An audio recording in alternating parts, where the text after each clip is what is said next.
Hello, everyone. Welcome to the January Cybersecurity Insider Program. We're kicking off 2025 with what will hopefully be a lively discussion about cybersecurity strategies and tips for implementing new strategies in 2025. So today, I'm Laura Pursley. I'm the marketing director with CloudWave. You've probably heard my voice many times before. Joining us today is Jonathan Bice and Clay Sides from CloudWave to walk us through the strategies for 2025. And I'm going to turn over to Clay to get us started. Hey there, everybody. Hope you're all having a great day and so far a good week. So for those of you who I have not already spoken with or have not already met, I'm Clay Sides. I am a senior principal architect here at CloudWave. Been working here, for a few years. I think I just celebrated anniversary 13 with CloudWave, but I've been in the healthcare space now for 30 years. So even though I know I look very youthful, but I'll hand it over to Jonathan Bice. John, you want to tell folks a little about yourself? Thanks, Clay. Hello, everyone. Jonathan Bice. I have a little bit different background. I actually started in healthcare, was in healthcare for about 20 years. During my tenure, I served as a chief information officer the last 8 years. Um, Joined CloudWave at the end of 23, and now at CloudWave, work with Clay. We do a lot of the advisory services. So this is anything from pen testing to risk assessments to just cyber consulting. If you need somebody to just bounce a question off of, that's some of the things that we do here. Perfect. Well, thank you very much. And by all means, I want to let people know you do have the ability to pose questions in the chat window. I think, Laura, you've got the ability to see those. So if you have any questions, please feel free to drop them in the window and we'll try and get to them as quickly as we can. What we wanted Yeah, to and if you talk a have, little bit about, oh, go ahead, Jonathan, I was just going to say, and if you have a differing opinion, we would like to hear that too, and just hash it please. out and talk about it. Yeah, anybody who's heard me before, you know I can be a cure for insomnia, so please let's try and keep this interactive if I can. So for the agenda today, wanted to go over a few items. Wanted to chat a little bit about the KLAS cybersecurity report and some of the indicators that's brought to light, which I think are of particular interest. Wanted to refer to some of the biggest problems that that appear on the horizon to be solved this year in 2025. So some things that we see coming in the industry that we wanted to bring to people's attention. Talk a little bit about some of the technologies to invest in. Where do we want to spend our money? We're all trying to stretch these dollars as much as we can. Where can we spend them a little more wisely? Let's talk a little bit about some of the cybersecurity frameworks, what those are, how they can be utilized to your advantage, and then again, just some other things, tips for educating your teams. That one I can't really overstate enough. We all know budgets are what they are, but your teams are your most valuable asset. So talking a little bit about the cybersecurity KLAS report. Love this. 57% of providers are increasing cybersecurity software managed services spend. This is a result of all of the attacks in 2024. So for those who haven't seen it, there are numerous reports out there that track the number of cyber attacks that have occurred over the past X many months. One report that I have recently read and shared with a customer showed worldwide there were 574 cyber attacks worldwide in the month of December alone. 100 of those were perpetrated by one group. So these are things that we need to kind of keep in mind when we're allocating funds. But in this particular case, we wanted to talk a little bit about the impacts of the Change Healthcare cybersecurity incident. Everybody in here probably knows this. They probably hate hearing about this, but the reality is it touched almost everyone. So we show two different graphs here. We're showing providers and payers. Jumping around on my slides because I keep touching the mouse. And we're talking here about who was affected, who was not affected. So in that left-hand chart, you see the percentage of providers and payers that were affected by the Change Healthcare cybersecurity incident. And then some respondents were asked questions about how they're going to change based on this particular incident. And the top results are very telling. So between payers and providers, we're talking about audits increasing substantially. So one of the things you see here is, I'll see if I can move things without causing too much chaos. The difference between payers and providers and auditing internal systems and then auditing current vendors. This is an area that we really feel needs a lot of attention. If I were seeing this report as a person with a black hat, I would look at this and say, you know what, only 43% are planning on auditing current vendors. This is an area I'm going to attack. The supply chain is one of the #1 exploited avenues in cybersecurity in healthcare today, for all industries, quite honestly. So we need to do a better job on trying to tighten up the audits and controls we have for our supply chain. Increasing spending on cybersecurity software. This to me is an approach where someone typically says, yes, we're going to increase expenditures in cybersecurity, but don't necessarily know what they're going to do. That's why you see such a large disparity between payers and providers. In this case, in most cases, providers usually have a pretty good idea. The payers are just trying to find a silver bullet. Increasing of cybersecurity, managed services spending.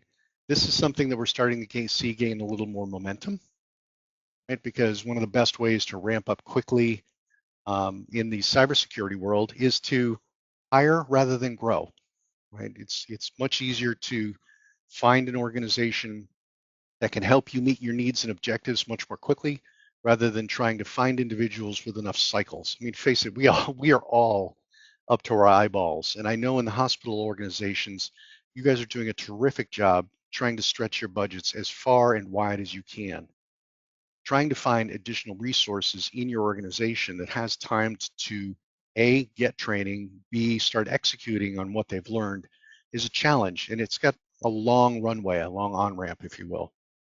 So increasing that spending on professional services and managed services will really go a long way. This last one, I don't even know what to say. Anyone not taking action as a result of what happened with Change Healthcare, I wish you well.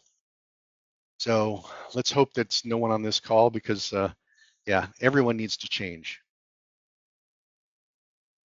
One thing that I find interesting in this slide, Clay, is if you take a look at provider, if you could go back, please. If you take a Yes. look at the provider versus the payer, when you look here, the payers were less impacted based upon this survey than the providers. But consistently, when you see the investments being made, the payers are outperforming hospitals. And when we talk about the supply chain management, the auditing of current vendors, this is one of the areas that we see the most opportunity when we do risk assessments is handling third-party contracts, agreements, and their cybersecurity, and also where we're seeing a lot of growth. So from 2022 to 2023, there was a 100% increase in attacks on the supply chain. We saw that same correlation or same growth from 2023 to 2024. It was 100% again.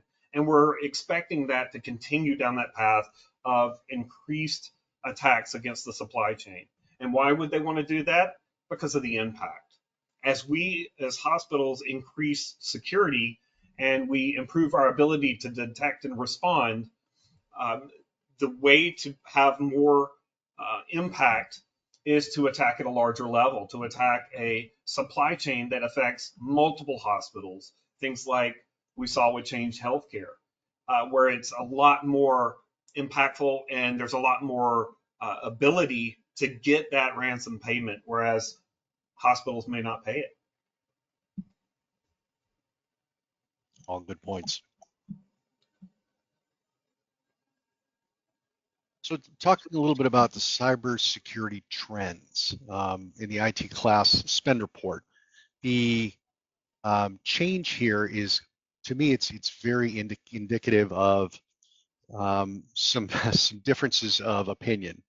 So if you look here, the top priority listed, the #1 top priority listed for most organizations is an electronic health record, followed by patient engagement. We're always trying to drive patient engagement because obviously without patients, we don't keep the lights on. And revenue cycle management, again, trying to make sure that whole process is closed loop. But interestingly, in our top three, number one item that seemed to be common among all respondents was IT infrastructure and services, including cybersecurity. So everyone recognizes that this is an area that needs expenditure, but it is not generating revenue. It's very important to understand that, again, without this, we're not able to protect our electronic health record. We're not easily able to manage our revenue cycle management, all right, or our data platforms and interoperability. There's a lot of pieces that don't work if our cybersecurity is compromised. So it's very interesting to me to look at how these two really do align, even though it looks kind of counterintuitive when you look at the slide. So one of the other things that a lot of sites are looking at very carefully is the return on investment. We all need to be making sure that the money we spend has an impactful return to our organizations. Some of the best ways to do that are to utilize technologies such as artificial language, right, natural language processing, et cetera, to try and improve our outcomes, as we said here. But how do you do that? Some of the best ways are, per that previous slide, investments in organizations or services that can help get you there, that are basically engagement based. They get you to where you need to be, get you to a point where you can continue to maintain that, and then allow you to take over from that point. And return on investment is not something that's easy to calculate for cybersecurity investments. A lot of times our risk assessments are done, they're qualitative.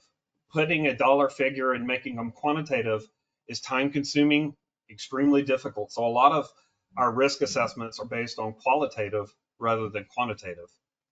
It makes it difficult to show an ROI when you need to implement a security control. So a lot of times we don't know what the expense of a breach is going to be. We know what the cost of the average breach is, and that's been increasing from year to year. But finding a return on investment is much more difficult for a cybersecurity than it would be for other technologies that will be approved more easily.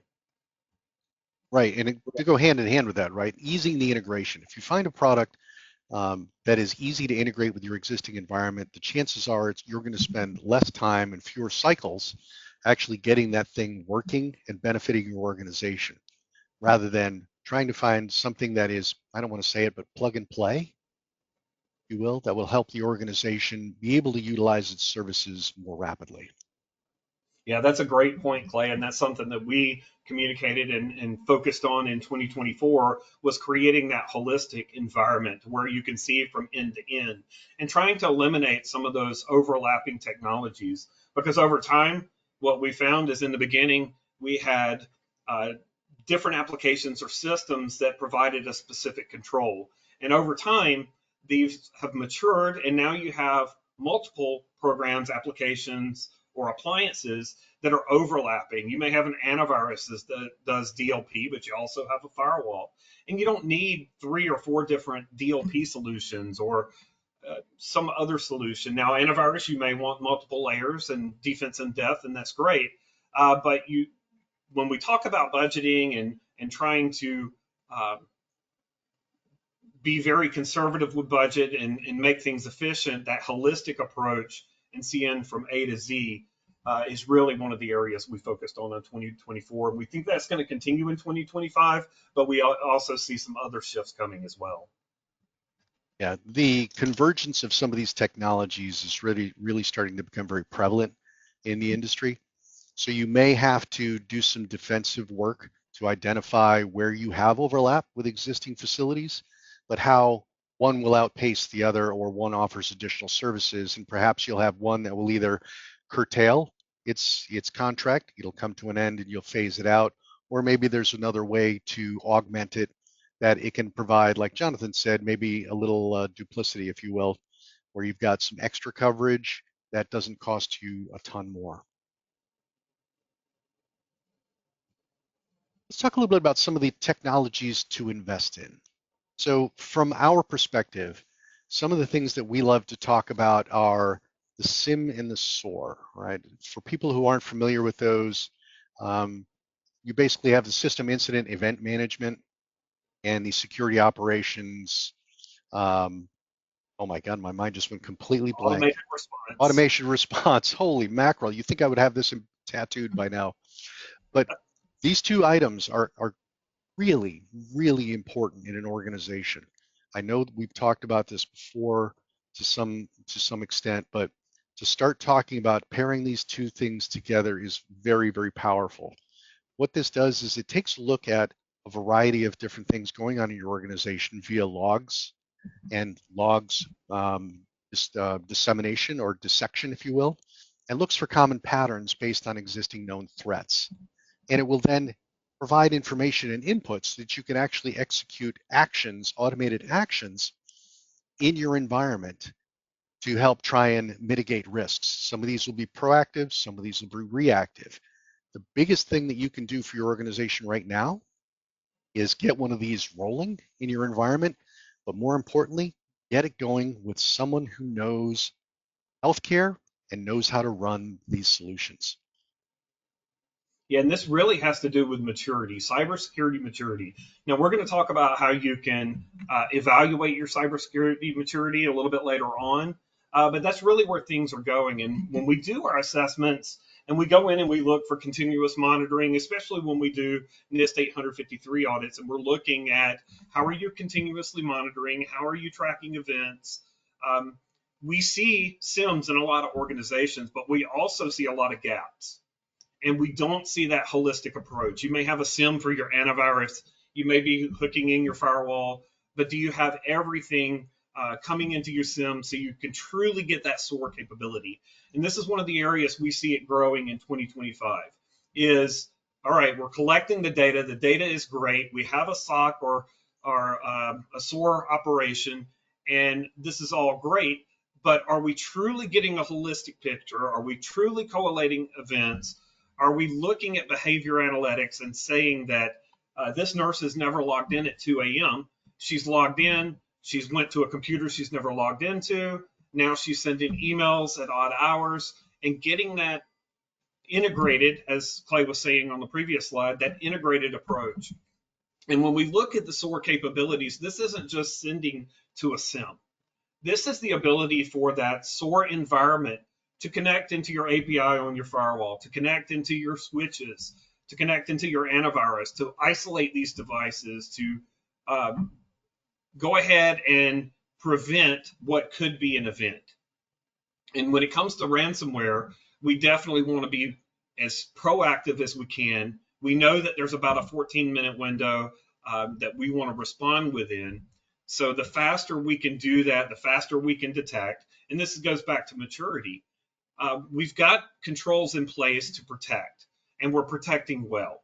Now we need, and we talked in 2024 about how to align those and create a holistic protected environment. And that may be selecting one vendor that does more than we typically did. Instead of having it spread across multiple vendors, we've now learned that having one vendor that can do a majority of it and provide defense in depth has a lot of value.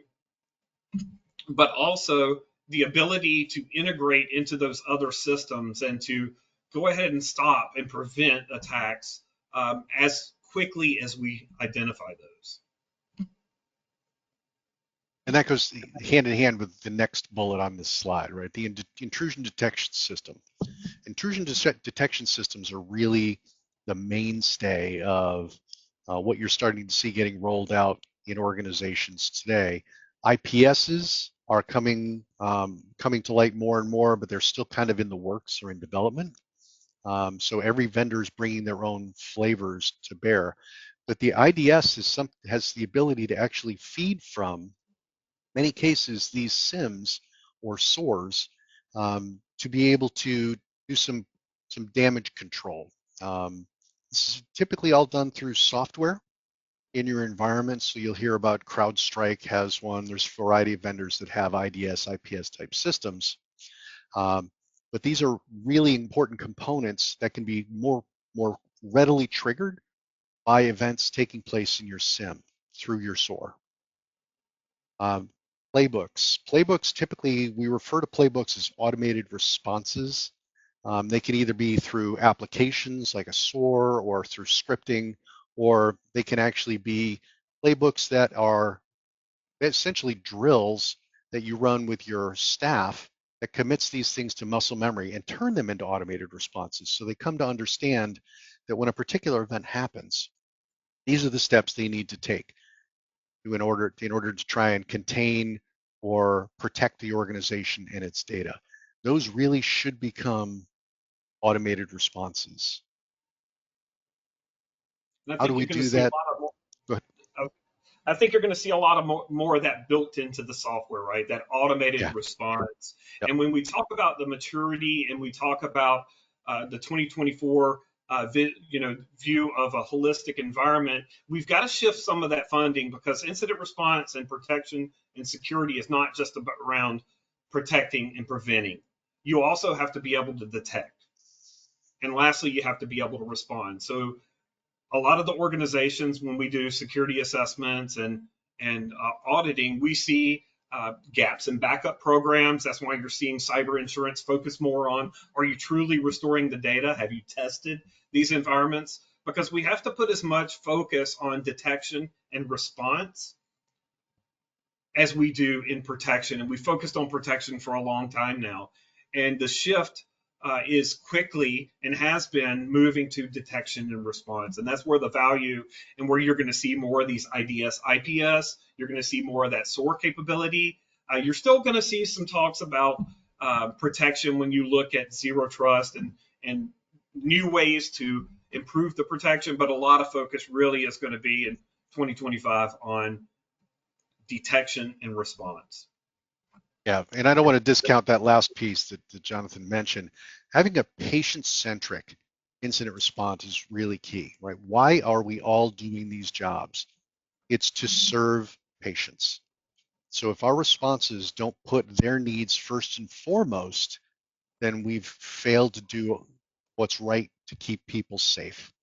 So developing that patient-centric incident response is really, really important.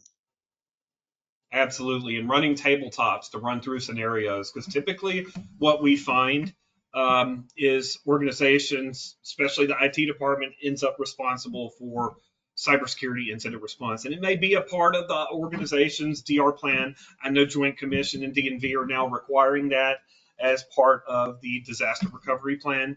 If you haven't moved that into your DR plan, please do. But typically IT assigns an RTO and an RPO that has really nothing to do with patient care. And IT is focusing from an IT perspective. And when you look at patient centric, you've got to put the patient first. You've got to include nursing, and you've got to run through scenarios to where everybody is on the same page for that patient incident response. And tabletops, if you're not doing patient centric incident response, that is really something you should look at for 2025. Yeah, there's a lot of facets to that we could probably spend a whole webinar discussion on, because again, patient-centric incident response can change depending on your census. You may not choose to prioritize bringing up neonatal care, for example, if your census is 0. So there's a lot of things that need to be taken into consideration when developing those. So let's talk a little bit about pen testing. It's one of my favorites. So pen testing is something that everybody kind of does. A lot of places have it as a checkbox item. They contract with a company. Yeah, once a year we get a report. Everything's great, right? We've got some vulnerabilities. Here's what we need to do. Pen testing is a lot more than just hiring a company to see what they can get into from the outside. You have to start thinking about what happens if they're already inside. What happens if they've gotten in through a malicious actor that's gotten either inside your walls or has managed to get a device inside your walls. So pen testing is more than just having somebody trying to hack your systems. It could actually be a variety of things. In this case, we listed gray box as one item. So I don't know if anybody's familiar, but there's quite a few terms when we talk about pen testing for the types of tests being done. You've got white box testing, black box testing and gray box. Black box testing is literally what we just described. Somebody coming in, trying to break in from the outside with no inside knowledge of your environment. White boxes assume they're inside and have knowledge of your environment. How do you connect the two together? I know it sounds funny, but when you put black and white together, they form gray. A gray box is a hybrid approach where you actually have both. The first thing you do is you test essentially your perimeter. Look for any leaks, look for any holes, look for any vulnerabilities in your firewall, right? Because these next generation firewalls can actually recognize patterns and understand they're being attacked, they can actually shut down avenues without necessarily knowing what's going on. They just see an abnormal traffic pattern and they halt it and send out alerts. Well, the gray box basically looks at this and says, okay, let's assume that the firewall did not pick it up. Now we go ahead and proceed as if we'd just gotten inside your firewall and we look for how quickly can we spread? Where can we get? What can we find for escalation of privileges, et cetera? So this type of testing is really starting to show its value because it helps you to secure your internal networks and helps you to secure your internal systems so that should for some reason someone gain access to your environment, you have the ability to try and exercise some additional controls to better protect it. Now, Physical what we pen find a lot tests. of times, Go ahead. what we find a lot of times is, like Clay was saying, pen testing ends up being a check the box exercise in a lot of Yeah, cases. absolutely. Um, but one thing I would encourage you to do is find a vendor. This is something we've developed, but find a vendor who has a program to test just even in a black box pen test on the external, has the ability to test at multiple layers. And what do I mean by that? Well, a lot of next gen firewalls have capabilities to shut down reconnaissance scanning and some other things that hackers use to map out your environment. So if you're just doing a black box test, and this is what Clay was talking about, more of a gray box, is do you whitelist your pen testers so that you can see what is beyond what the firewall is blocking with some of the new capabilities? And that's something I would encourage you to do is make sure you're not just testing black box, that you're also getting whitelist and going beyond that. And when you look at internal, hopefully everyone has moved to internal. What I would like to see when I do assessments is at least an annual and at least one internal on an annual basis is really where you should be maturity wise. And internal is not just going to protect you against an APT, an advanced persistent threat where someone's got into the environment and you're unaware of it. We know those can run 150, 190 days before they execute and do anything, but you also have to think about insider threats. And you have to think about insider threats are growing. We've seen nation states hire Americans to go in and exfiltrate data and pay them to do so. And that internal test will also allow you to prepare yourself for what you could experience with an insider threat. Yeah, and to go along with that, I think what Jonathan is kind of alluding to is things like physical penetration tests, next item. These are things that Jonathan and I personally execute. And if you're one of the sites where we've done this, I'm sorry, but I'm really not sorry, right? We tend to social engineer and prey on people's kindness to get into organizations. And that is a really, really difficult balance to find, is people who always are considerate and kind and helpful when patients are asking. But in the same token, they have appropriate knowledge and are forceful enough to stand up and say, let me get you some answers, or let me refer you to the head of security or something appropriate so that they block people from getting in. We have been alarmingly capable of getting into most organizations at various levels.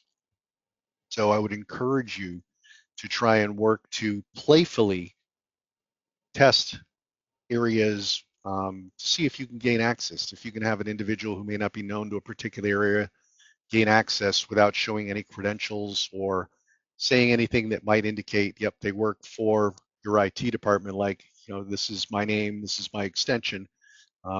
I've been able to get into organizations by just simply knowing who the CIO is. So that's something I would strongly encourage sites to do, and it's something that we will commonly take on in some fashion or another as a part of assessment work that's being done, and hopefully your assessors are doing the same, because that's a really important part. As Jonathan said, you have nation state actors now that are paying people. They may not know they're being hired by North Korea or by Russia. All they know is somebody said, look, I'll give you $100 if you can go in and plug this device in this area. Definitely want to look at that.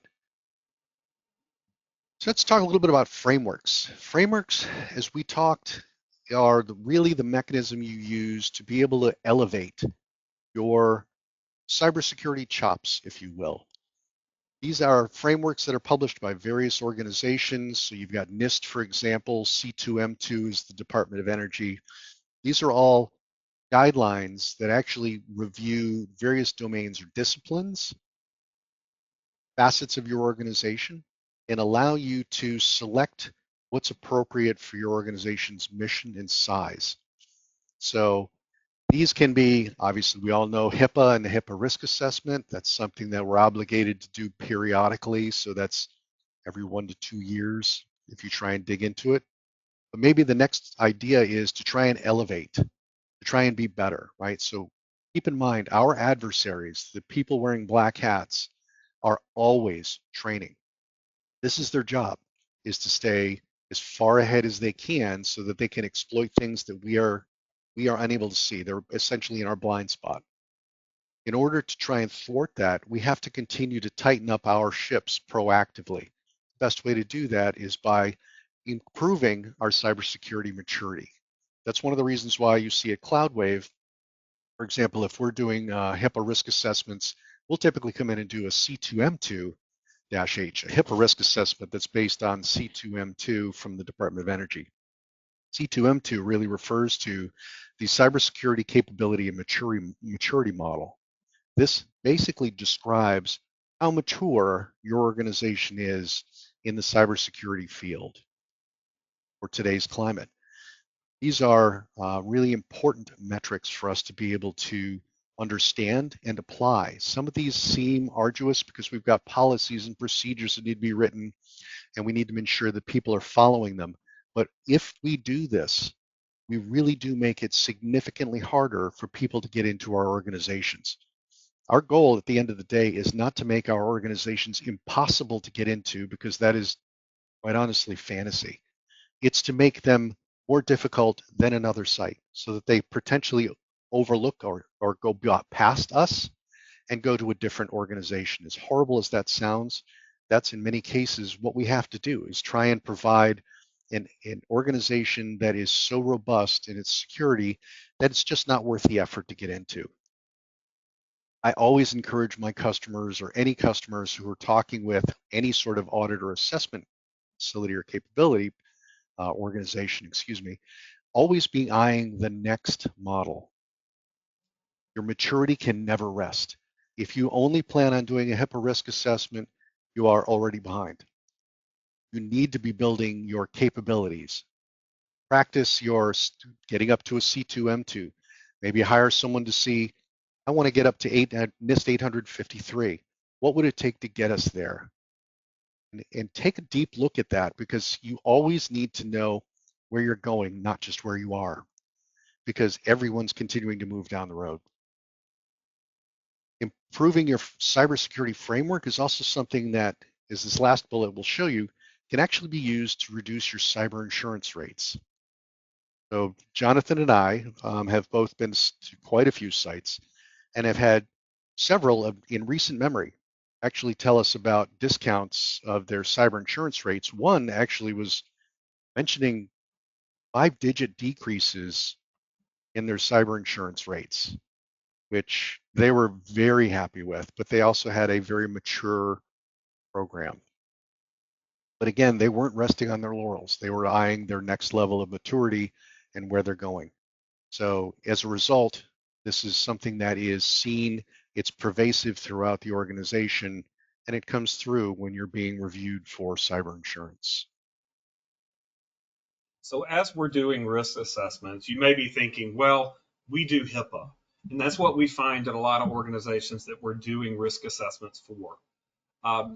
And this is a progression that you see on the screen from HIPAA to NIST 866. Now, there are many different progressions you can take. This is just one example that we've placed here. But I mentioned early, this really revolves around cybersecurity maturity. And you don't have to start at the beginning. You don't have to start at the end. Really, if you want to rapidly look at where your cybersecurity maturity is, I would suggest you do a C2M2 assessment. And that C2M2 is really going to tell you where you're at cybersecurity maturity wise. Because if you're just following HIPAA, you really don't have a security program. And when we talk about a security program, the reason we have a progression from C2M2 to NIST CSF is because NIST CSF is where you're really defining that security program. Do you have a security program and procedure document that outlines all of your security practices, policies, and how you respond to the framework that you select? Now, it's important that we point out that Clay said that really there's a lot of different frameworks out there. These things can get crazy. You can get really confused by frameworks. Clay and I go back and forth very often talking through different frameworks because there's a lot of overlap in these things. And there is no right or wrong way to apply security. These are produced by different organizations, and you select the one that best represents your business, the one that most aligns with what you're trying to do. And then from there, you can go through the controls and determine we're not going to apply this control because it really doesn't apply to us. So it is a standard, but it is not a requirement. So it's very possible that you select some controls from a NIST 853, but you also just rely on C2M2. So you can build out as part of your security program, and that's really what your security program is doing, is identifying what framework you're using, what controls you have in place, do you have multiple frameworks, and that's what that cyber insurance is looking for, is to show that cybersecurity maturity, and that is what the organization we work with was able to provide to get those discounted rates. Yeah, they were actually a hybrid environment. So the frameworks they were using were a little of this and a little of that, but it was very well documented. It was consistently practiced. They had numerous tabletops a year, and they even went so far as to start doing red team work, right? Where they actually worked with someone to actually execute a penetration test so that their people could actually watch it and execute their plans according to their playbook. Right? So it was a coordinated effort. I would say if you're just looking at HIPAA and you're just meeting HIPAA requirements, then you are protecting PHI. And you're going to get behind if you're just focused on PHI. If you look at what's going on in some of the other states, now California has their own privacy regulation. New York just passed regulation. And really they're looking at CUI.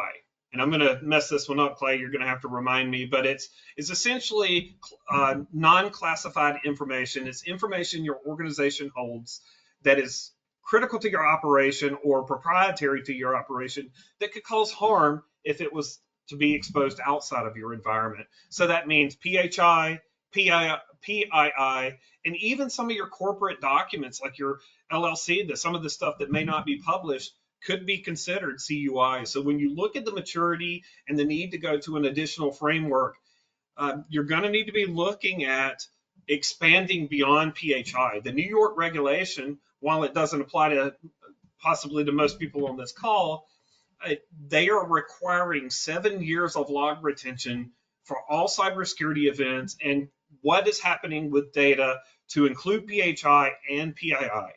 And if we're not preparing now, then you could find yourself really behind when it comes time and when this regulation spreads throughout. I think other states have picked this up.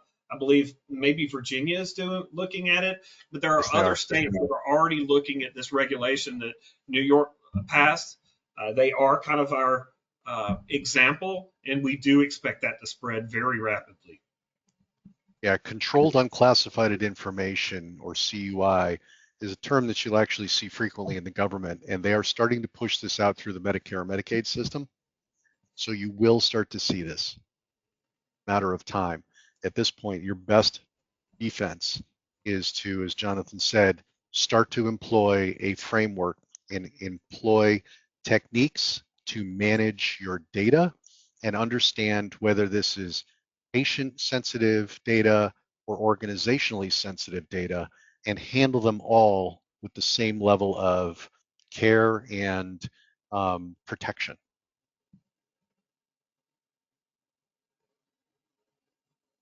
Let's take a little poll if we could. Laura, can we bring up a poll? Kind of get Yes. some feedback from you all. So what are your cybersecurity priorities for 2025? Please feel free to answer all that apply. We'll give folks a few minutes to go ahead and put that in, and then we'll have a brief chat about it.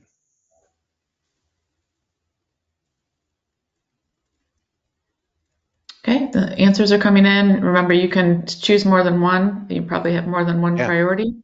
So we'll leave this open for a If you few only more have one moments. priority, please let me know if you're hiring. Okay.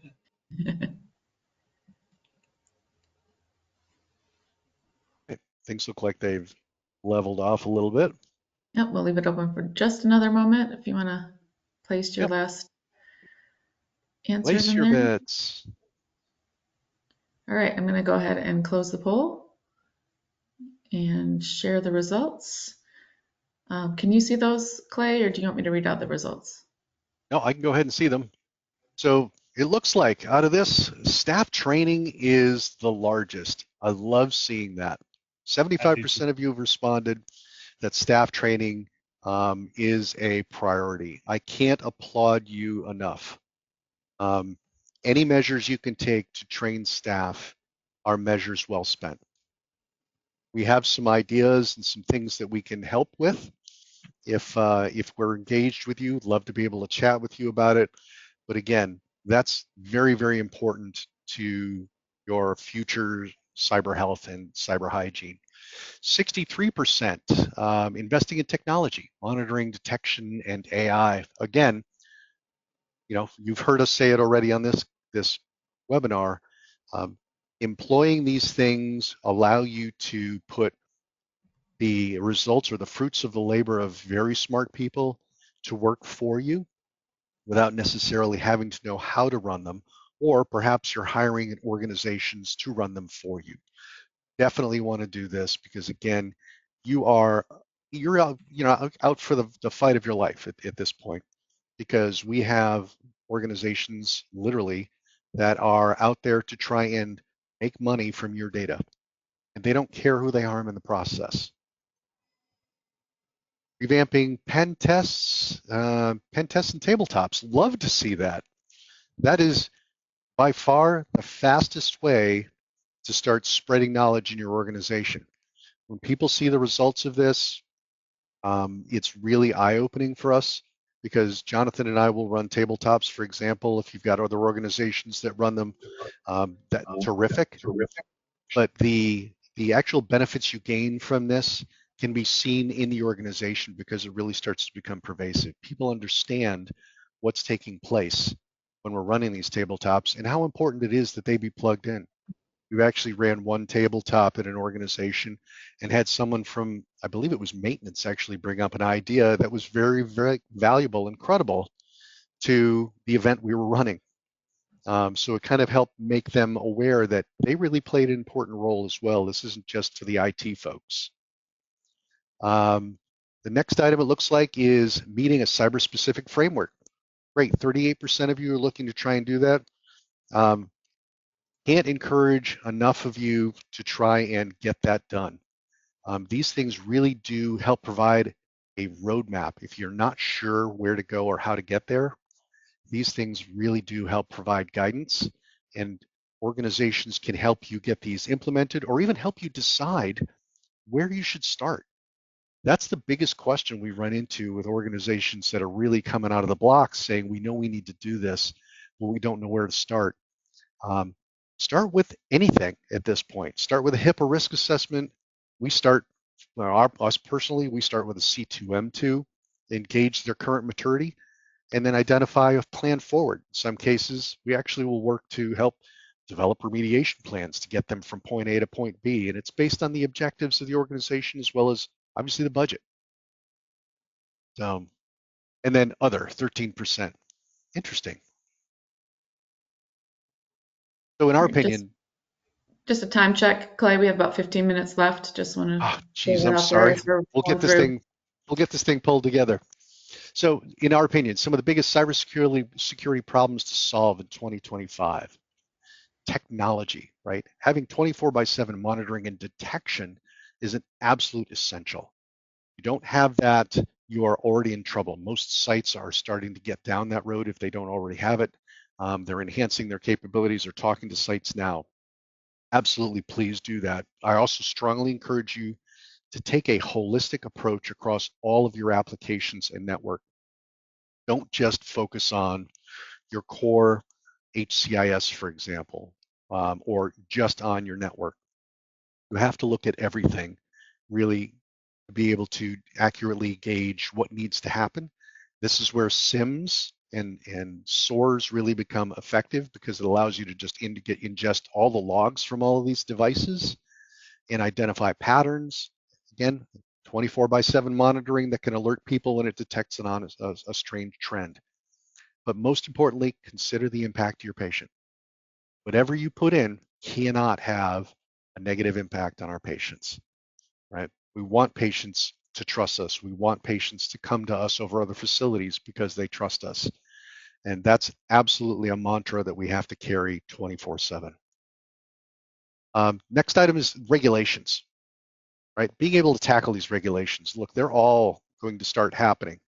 California obviously is usually one of the early adopters out of the gates for their own data privacy regulations. New York has now done it. Jonathan even said Virginia is considering it based on some of the things we've talked about. You're going to see this more and more frequently. If you're not on a framework, please, please, please, please work with whoever you're working with to get one started and then develop a roadmap for where you want to go. It doesn't even have to be assigned a time. If you decide to say, hey, Clay, I want to bring you in, we want to do a HIPAA risk assessment and we want to find out what it's going to take to get us to a C2M2-H. We can work with you on that. I can certainly help you get there. Or maybe you want to decide, you know what, we want to know what it's going to take to get us to NIST 853, one of the most rigorous specs. We can work on that. Don't necessarily need to say you have to have X, Y, and Z done by tomorrow, because the day after you're going to have 6 more items, and the day after that you're going to have 10 more. It can be a realistic approach, balanced steps, if you will, that don't overburden your organization, or perhaps align with future budgeting processes. If you know you've got to hire an outside organization to perhaps change some switching.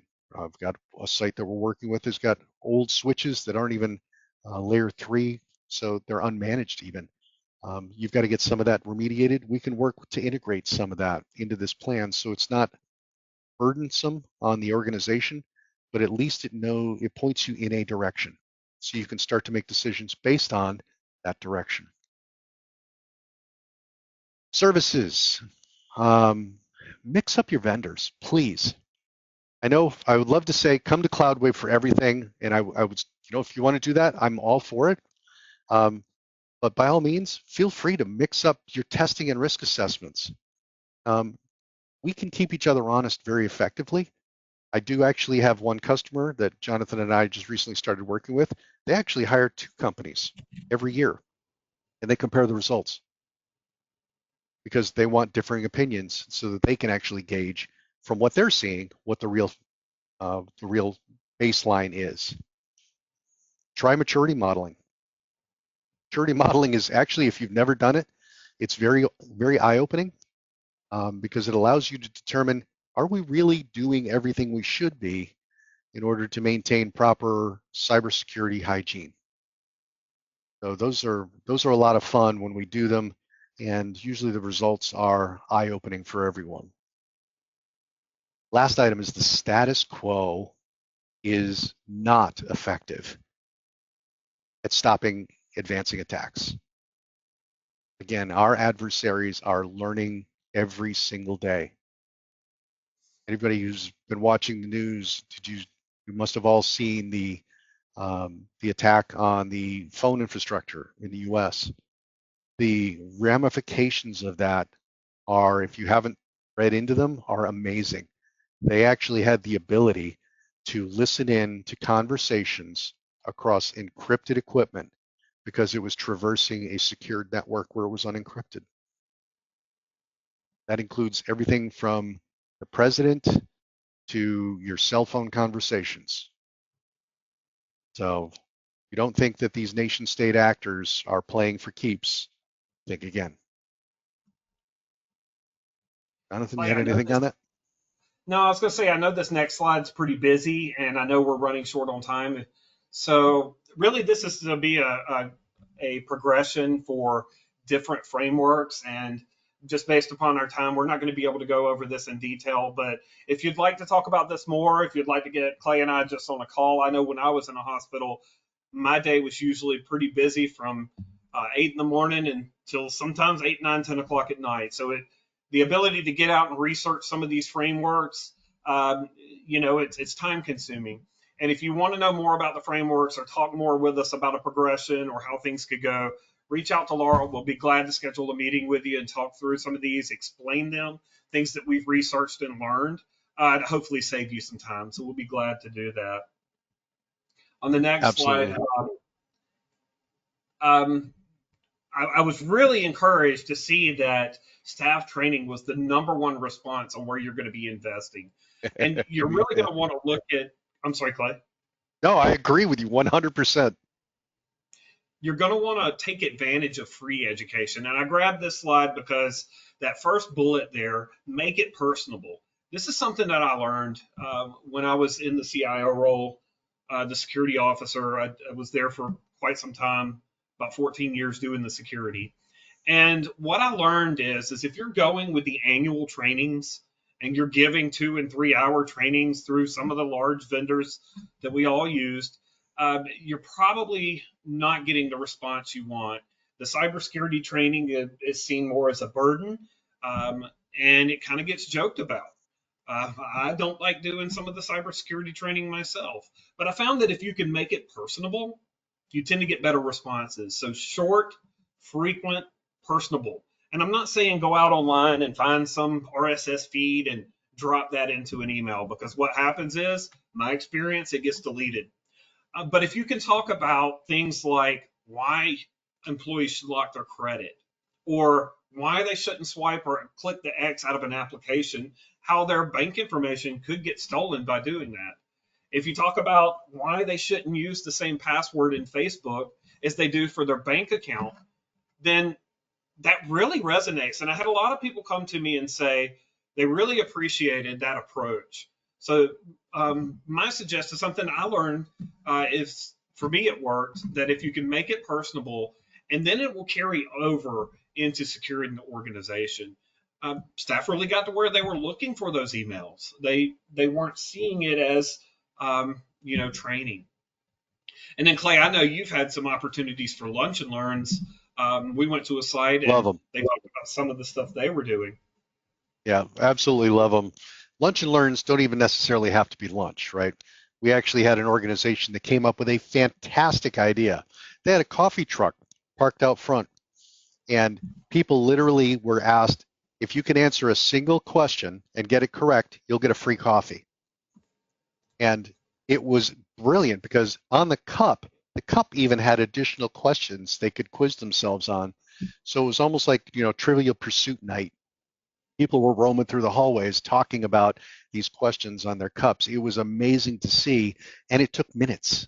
It literally didn't slow people down, and it gave them something they wanted while allowing the organization to get something they wanted, which is heightened awareness, heightened sensitivity, and training.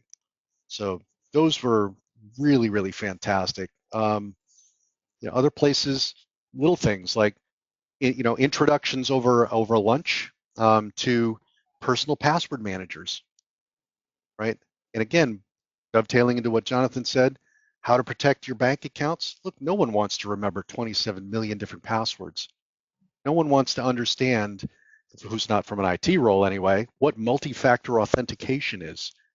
I say that once in my house and my wife starts to nod off. She has no interest whatsoever.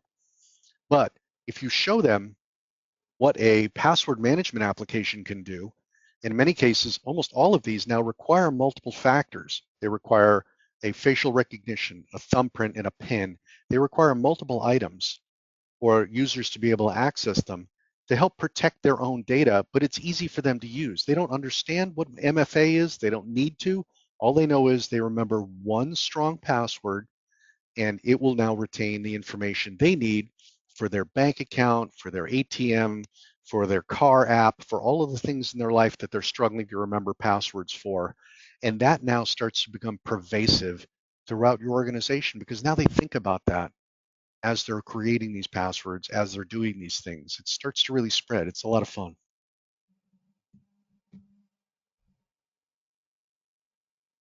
Right. Other things you can do, share the Cybersecurity Insider program, please. By all means, invite people. We try to keep these things as lighthearted as possible. I apologize if you find it a little too informal, but I don't like to put people to sleep. We also have on our website a cybersecurity awareness resources toolkit, which I would strongly encourage anyone or everyone to go ahead and take a look at. Whether you're a customer of ours or not, by all means, take a look at that and see if you can find any value. Again, trying to help everyone we can. So next we have just a brief poll. Going on that free education, how many people are planning on attending HIMSS in Las Vegas? We'll just leave it open for a moment. Looks like some people are still voting.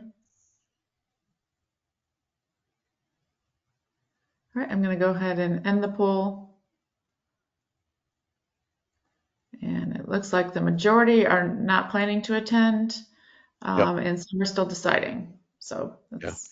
Again, these are obviously, they can be very expensive to get to. Sending 1 or 2 representatives a year to some of these events is, in my opinion, valuable for the networking alone. A lot of us in hospitals are afraid to share information because we don't want someone who's a competitor to know what we are or are not doing.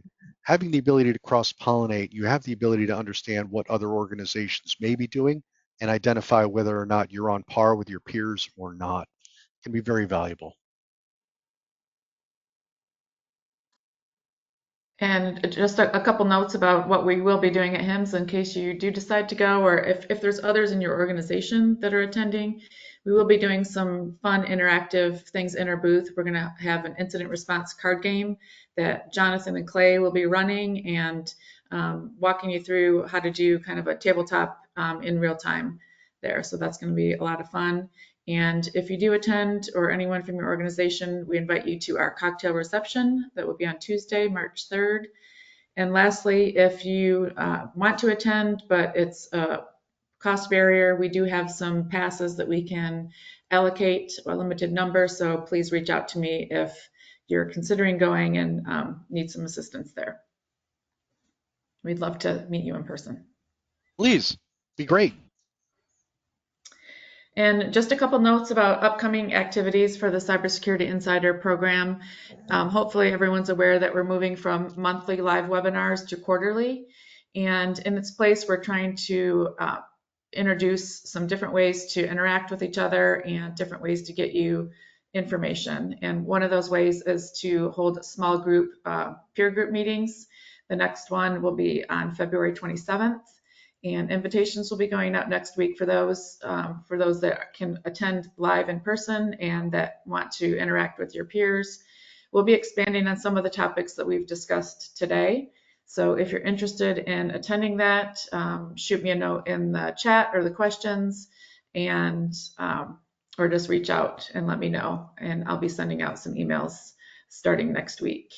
And if you do want a copy of these slides, I know we had to rush through some of that content, just let me know. I'll be sending out an email after this where you can indicate if you want the slides or not. And lastly, the next quarterly session will be April 24th. And a reminder that you are already registered for all of the live webinars. Your link is the same each time. So the one you use today, if you want to save that, you'll be using that next time. Hopefully you're getting the reminders to join an hour before. And I will also send in the follow-up email a calendar placeholder that you can put on your calendar for those 4 quarterly sessions this year. Now, Laura, I know that we didn't allow opportunity to answer any questions if anybody had those. So if they do, I do have time. I don't know, Clay, that I can hang around. If you have a question, just put it in the chat. If not, enjoyed it. If not, if you're running short on time, shoot us emails or shoot Laura an email. Any one of us will all get your questions answered as quickly as we can. Absolutely. I don't see any questions in there now. We will send out these resources as well as the link to the toolkit and the follow-up email. All right. Thank you everyone for joining. Thank you, Clay and Jonathan. And we will talk to you soon. Thank you, Thanks, everyone. Have a great day. Thank you. Bye. Bye now.